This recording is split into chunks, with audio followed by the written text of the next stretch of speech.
even among the messengers, there would always be one who knew something the other did not. When Allah revealed this to Musa alayhi salam, Musa asked to be shown who would know something differently. It was at this moment that Allah led him to meet Khidr. Many interpret from the exchange that Khidr was a prophet, and others say that he is not because the title Nabi nor Rasul was used in reference to him. Regardless of this, Musa alayhi salam went with Khidr and was told that he should follow him and watch and never question his actions. 3 times Musa was outraged and confused by his actions, and 3 times Khidr told him, "You do not know what I know." The first time Khidr sunk a boat, then revealed that he did so to save the family from having the boat stolen by a tyrant in the area, but that after the king came by they would be able to repair the boat easily. The second time Khidr killed a boy, then revealed that the boy would have grown up to become an evil person, as he was consumed by jinn, and he would have led his parents into disbelief. The third time Khidr straightened a wall in a town where he and Musa were trying to find food, and he took no pay for it. Later he revealed that the wall hid a treasure which belonged to 2 orphans, and that if the wall collapsed, the orphans would have lost their inheritance. So he straightened the wall to save them. Musa alayhi salam returned from his time with Khidr much humbled, as he learned that although Allah had revealed to him a great many things, he was not all-knowing. Moses alayhi salam went on to lead the people of Israel for a long time, but it was not destined for him to enter the promised land. That would fall to the next leader, Joshua, who would lead the Israelites victoriously into the land of their forefather Abraham alayhi salam, and allow them to claim the land as promised. Allah then completed his promise upon the Israelites on that day when people were able to settle among Jerusalem and the lands surrounding it. Those who claim today that the land is still promised speak in ignorance, as Allah revealed clearly to the people that his favor was completed to them. In the Torah, it also states clearly that Allah's promise was fulfilled, and there is no further claim against that land by Israelites. After a great many years, the Israelites had prospered and grown, and they chose to have a kingdom rather than to be led by tribal council with a judge. Some time passed, and King Saul ruled, and then was succeeded by the prophet Daud. David was a Rasul. He was given a message through his musical talent. It is well documented that Allah had blessed Daud with an amazing voice and ability with an instrument. King Saul was troubled by psychological problems caused by jinn tormenting him. Daud alayhi salam would come and play for him and ease his mind.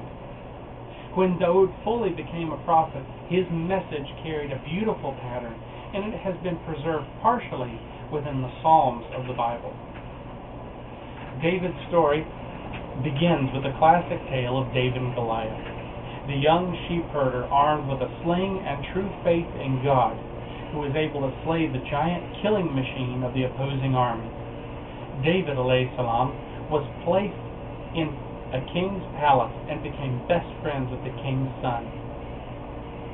In addition to giving Daud a sweet voice, Allah gave him the knowledge of all the languages of all the animals and birds in the world, and Daud alayhi salam would praise Allah in song, and the animals and birds would join him. Unfortunately, what remains of the Psalms of David alayhi salam have to be treated with some skepticism, as only part of them begin with a header, a psalm from David, while others begin with a phrase in Hebrew meaning a psalm from or even for David, indicating that they may not be authentically written by him. History tells us that Daud was forced into warfare to defend his people, and that as a result of so much time spent in war, Allah chose his son Solomon alayhi salam to be the ruler who built the great temple. The Qur'an and Hadith paint a portrait of a dutiful servant of Allah.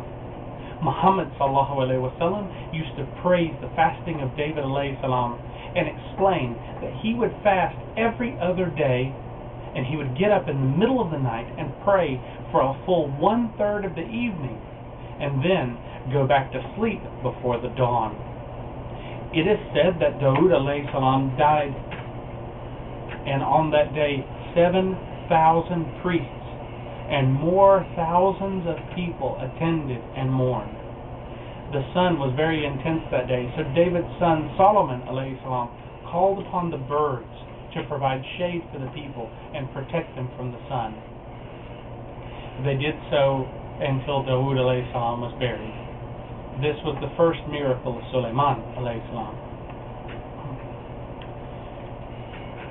The prophet Sulaiman alayhi salam was a great man of great wisdom and peace.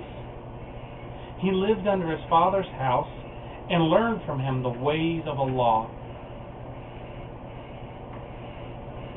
Many gifts were given to Sulaiman alayhi salam by Allah.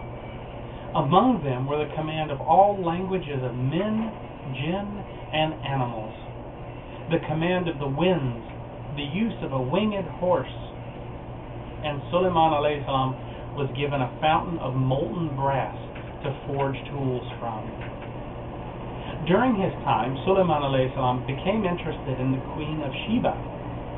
It is believed by a number of scholars that she was half jinn and that her advisors were jinn, which indicates her mysterious nature. When she traveled to meet Sulaiman after his palace was constructed, he transported her throne ahead of her in the blink of an eye.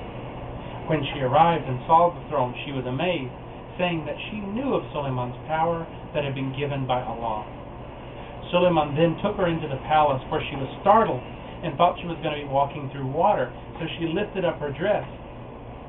Sulaiman alayhi salam said, "This is but a palace covered in glass."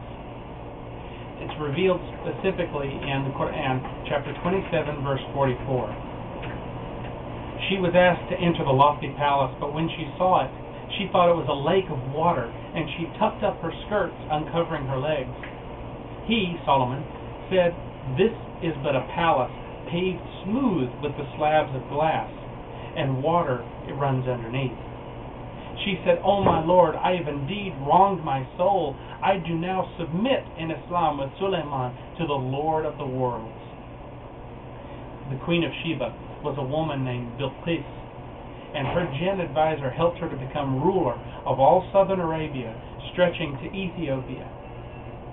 There are archaeological discoveries from Ethiopia to Yemen which confirm her existence and empire.